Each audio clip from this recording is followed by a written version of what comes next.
బతుకంటే ఎంతో తీపని చెబుతూ ఉన్నాయి.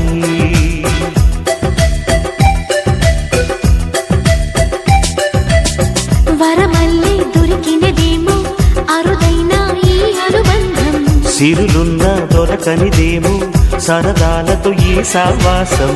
చిరకాలం చిగురులు వేస్తూ ఎదగాలి, ఏ చింత చెంతకు రాని అందాల ఈ సందడి. ఎన్నో ఎన్నో రాగాలుండే సంగీతం కాదా చలాకి నవ్వుల కేరింత.